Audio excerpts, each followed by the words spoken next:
정치범 수용소에 끌려갔는데 그 북한 수용소에도 몇 가지 종류가 있습니다. 그 다음 장면이요. 교화소라는 데는 우리나라의 형무소 같은 데입니다. 도둑질하고 살인하고 사기치고 이래서 잡혀가기도 하고 당 간부한테 밉보여서 잡혀가기도 하고 올해 유엔에서 발표한 북한 인권소에 보면 이 교화소 얘기를 좀 많이 썼어요. 그중에 올해 그 유엔 인권 보고서에 무슨 내용이 있냐면은 시체를 함부로 훼손했다 이런 대목이 있습니다. 사람이 죽었는데 그 시체를 함부로 훼손하는 거, 이거 끔찍한 일이죠.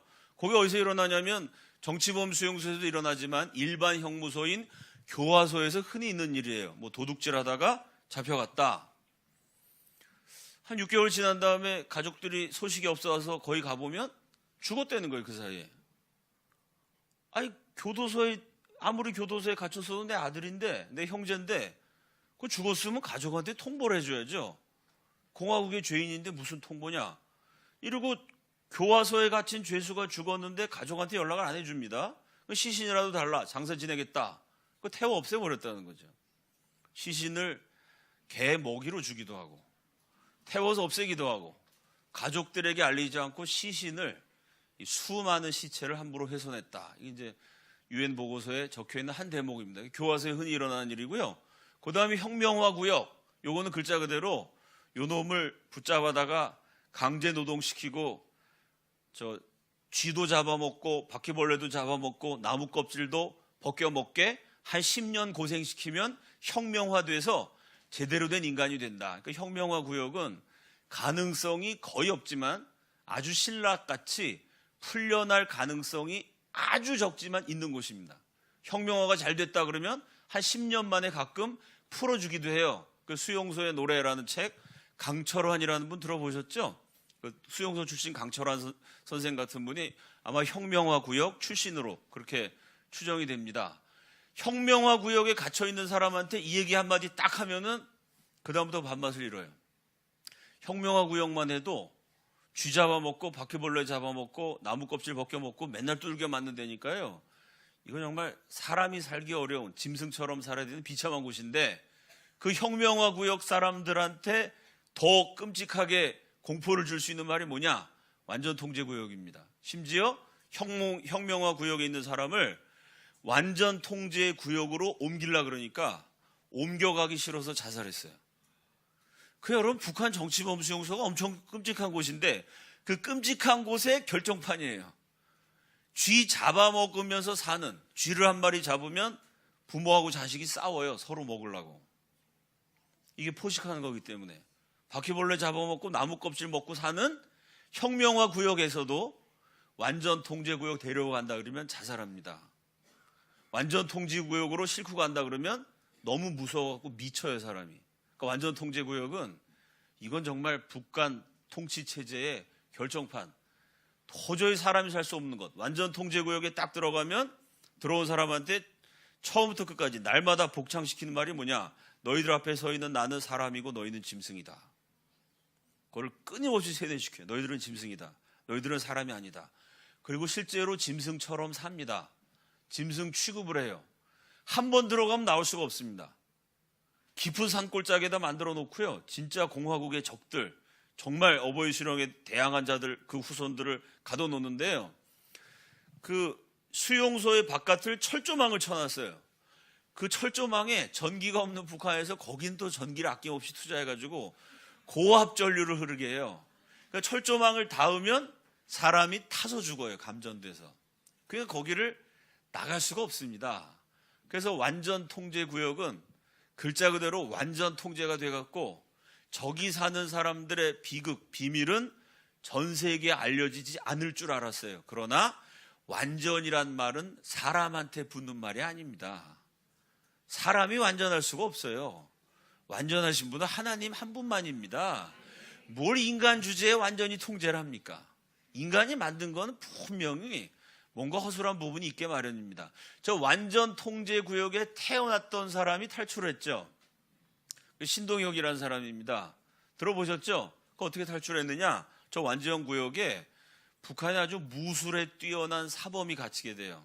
무슨 일인지 모르지만 무예가 뛰어난 사람이 아마 당의 어떤 그 무예를 갖고 대항하려 그랬던 것으로 추측할 수 있습니다. 이분이 아주 무예에 뛰어나니까 거기 들어가서도 다른 사람은 거기서 탈출할 생각도 못 하는데요. 뭐 이 무술하시는 분이니까 탈출할 계획을 딱 세우시고 신동혁이를 설득을 했어요. 그리고 무술 사범이 먼저 탈출하다가 철조망에 걸려가지고 시체가 거기 딱 걸려서 타서 죽었습니다. 그 바람에 신동혁은 탈출했죠. 어떻게 탈출하죠? 여러분, 철조망에 고압전류 흐르는데 시체가 하나 딱 걸려 있어요. 그 시체를 타 넘으면 되죠. 철조망을 건드리면 내가 타는데 시체를 그대로 기어오면, 내가 그 시체 위로만 내 몸이 그대로 닿으면, 그럼 내가 안전할 수 있죠. 그 스승이 먼저 타 죽는 바람에 스승의 시체를 타 넘어서 철조망을 피하다가 마지막에 다리가 철조망에 걸렸어요. 그래서 다리는 좀 탔는데 결국은 살아났습니다. 그 신동혁의 증언에 의해서 완전 통제 구역의 비밀이 세상에 알리게 됐어요. 또 한 사람, 이 완전 통제 구역의 간수로 있었던 안명철이라는 북한 보위부원이 탈북을 합니다. 그래서 이분은 거기서 너희들은 짐승이고 나는 사람이다, 이러고 그 죄수들을 관리하던 분이니까 완전 통제 구역의 실상에 대해서 증언을 하게 됐어요. 그래서 결국 이 비극이 세상에 알려졌습니다. 그 다음 장면이요. 근데 여러분, 인터넷 들어가 보시면요, 이 신동혁이라는 완전 통제 구역 태어난 청년인데 이분의 증언이 가짜다, 북한에 정치범 수용소가 있다는 것은 완전 날조다, 뭐 이런 식으로 비난한 얘기가 많이 있습니다. 이분도 내가 얘기한 게 일부 사실과 다르다라고 고백하기도 했어요. 그러니까 실제로 이 사람이 얘기한 것 가운데 틀린 게 있습니다. 그리고 조금 틀린 걸 가지고 정치범 수용소 이거 다 수국 꼴통들이 조작해낸 거고 가짜다 라는 식으로 인터넷에 글들이 무수히 올라와 있습니다. 이제 뭐를 잘못 얘기했냐면요, 14호 수용소에 갇혀 있었다 그랬는데 그게 14호가 아니었답니다. 뭐 12호인가 18호인가 그랬대요. 그 정도 실수는 저도 합니다. 제가 원래 1201호에 살다가 용인에서 서울로 이사와서 1301호가 됐는데요, 가끔 주소를 쓸 때 지금도 1201호라고 쓸 때가 있어요. 가끔 여러분 전화번호도 헷갈리지 않습니까? 주민등록번호도 헷갈릴 때가 있고요. 저는 맨날 헷갈리는 게 뭐 은행 자동이체 비밀번호, 그 다음에 또 뭐 통장 비밀번호 이런 거 있죠. 그런 거 맨날 틀려가지고 은행 갈 때마다 맨날 새로 설정을 해요. 남자들이 그거 잘 까먹습니다. 그죠? 아니 그 수용소가 14호인지 18호인지 12호인지 그거 얼마든지 헷갈릴 수 있죠. 중요한 건 뭐죠? 수용소가 있다는 부인할 수 없는 사실이죠. 그 수용소에서 손가락이 잘렸다는 아픈 경험이죠. 9살 때 못 먹어서 영양실조 걸려서 어지러질한 신동혁이가 당 간부의 지시를 받아서 재봉틀을 들어서 옮겼어요. 1층에서 2층을 올라갔는데 아예 못 먹은 어린애가 무거운 재봉틀을 들고 가니까 배고파서 영양실조에 어질어질했겠죠. 그래서 어질어질하다가 그만 재봉틀을 떨어뜨렸습니다. 그 재봉틀이 손상이 됐습니다. 이 짐승놈이 공화국의 재산을 손상시켰다는 죄목으로 손가락 마디 하나를 자른 겁니다. 그러니까 어린애가 재봉틀 떨어뜨려서 손가락이 잘라지는 곳, 완전 통제구역입니다. 여기서 초등학교 2학년 여자애가 어느 날 선생님이 소지품 검사를 했어요. 그때 주머니에서 밀 이삭이 5개가 나온 겁니다. 가다가 곡식 나달 떨어진 걸 주웠을 수도 있고, 애가 배고프니까 남의 밀밭 같은 데서 이렇게 서리를 했을 수도 있습니다. 배고파서 성경에도 나오잖아요. 예수님의 제자들이 지나가다가 밀밭 이렇게 서리를 해가지고 바리새인이 그거 갖고 막 따지고 이렇게 옥신각신한 얘기가 성경에도 나오죠. 그 예수님이 뭐 12제자를 수용소에 가둬놓고 구기셨습니까? 예수님의 사랑받아서 잘 먹고 잘 살던 12제자도 지나가다가 배고프면 밀이삭 따는 건데, 수용소에 있는 9살짜리 여자애가 얼마나 배가 고팠으면 그걸 줬든지 땄겠어요. 소지품 검사에서 밀이삭 5개가 나오니까 도둑 XX 이러면서 선생님이 애를 앞에다 놓고 머리를 때리기 시작한 거예요. 몽둥이로 1시간 반을 머리를 때렸더니 애가 기절해가지고 그날 밤에 죽었습니다. 짐승이 죽었으니까 그건 살인죄가 적용이 안 되죠. 살인, 그건 사람을 죽인 게 살인이죠. 정치범 수용소에 사람 죽인 건 적용이 안 됩니다. 신동혁이 이렇게 썼어요. 내가 뉴스를 보기로는 아프리카 나라들도 빈곤과 굶주림에 허덕이며 산다고 했다. 그러나 아프리카에 사는 흑인들도 엉덩이를 그대로 드러내놓고 다니지는 않는다. 그렇죠? 옛날에 타잔 시대나 빨개 벗고 다녔지 요즘 다 가면 바지 치마 다 입고 다니죠.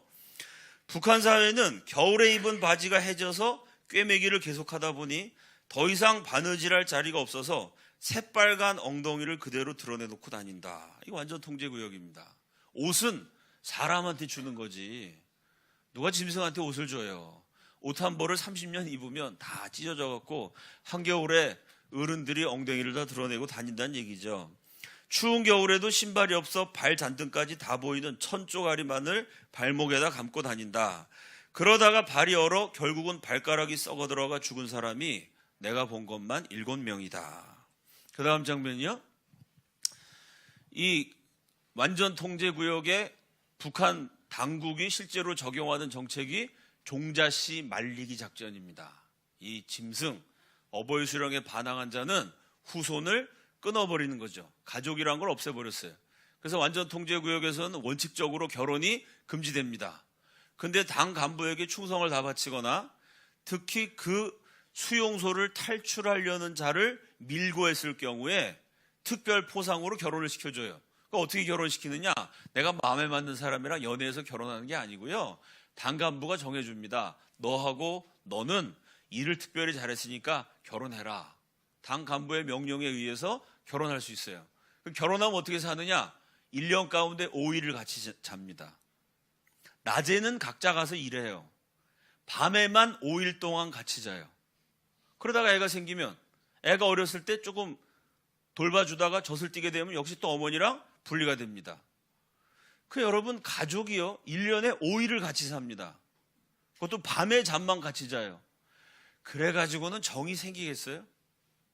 더군다나 엄마나 아버지나 맨날 두들겨 맞고 일해갖고 힘들어요. 신동엽이 이렇게 썼어요. 나는 부자지간의 애틋한 정을 느끼지 못하였다. 1년에 5일 잠만 같이 자는 아빠한테 무슨 정이 생기겠습니까? 단지 저분이 우리 아버지라는 생각만 들 뿐 아버지께 찾아가고 싶거나 보고 싶다는 생각은 들지 않았다. 어머니께도 특별한 정을 느낀 적이 없어서 매달리거나 하는 건 생각해 보지도 못했다. 관리소 분위기 자체가 그렇기 때문에 어머니를 떠올려도 애틋하거나 더 보고 싶거나 하지 않았다. 어머니는 나를 혼낼 때 주위 손에 잡히는 물건으로 사정없이 때리곤 하셨다. 왜 그렇게 나를 심하게 대하셨을까? 아마 관리소에 있는 사람의 80% 정도는 부모에 대해서 나처럼 느낄 것이다. 특히 나는 어머니라고 했을 때 나를 낳아준 엄마에 대한 감정이 아픈 상처로만 남아있다. 이게 무서운 겁니다. 지난주에 제가 말씀드렸듯이 저나 여러분이나 이 땅에 딱 태어나서 처음 하는 말이 엄마, 아빠 이 얘기죠. 그게 인간입니다. 그게 천륜이라는 거예요. 아기가 태어나면 자기 낳아준 엄마, 아빠 이름을 제일 먼저 배우고 엄마, 아빠 밑에서 자라게 되죠. 근데 북한에서는 그 천륜을 끊었어요. 엄마, 아빠보다 김일성 원수님이란 단어를 먼저 알도록 가르쳐요. 여기서도 마찬가지죠. 아예 가족을 없애버려갖고 1년에 5일 밤에 잠만 같이 자니까 하루 종일 시달리고 와서 집에 와갖고 잠자고 싶죠. 애가 자꾸 보채면 피곤한데 애가 보채니까 사정없이 때리는 거죠. 혈육의 정마저 끊어버린 가족을 없앤 세상입니다. 그래서 여기서 아이들한테 어떻게 가르치겠어요? 너희 부모가 혹시 탈출을 모의하면 신고하라. 이거는 공산주의 기본입니다. 옛날 소련에서도요. 소련 전역에 동상이 있었어요. 어떤 동상이죠? 아버지를 고발한 소년, 엄마를 고발한 소녀. 당에 대한 충성심 때문에 당에 반역하는 부모를 고발한 9살짜리, 10살짜리 그걸 잘했다고. 자기 엄마 아버지 죽게 만든 사람들을 잘했다고요. 동상 세워놓은 체제가 공산주의. 북한 지금도 당연히 그렇죠.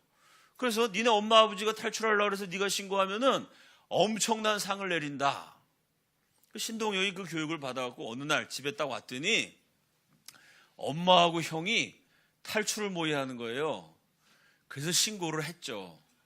신동엽의 신고에 의해서 그 어머니와 형이 모진 고문을 신동엽이 보는 앞에서 고문당하고 비참하게 수용소에 죽습니다.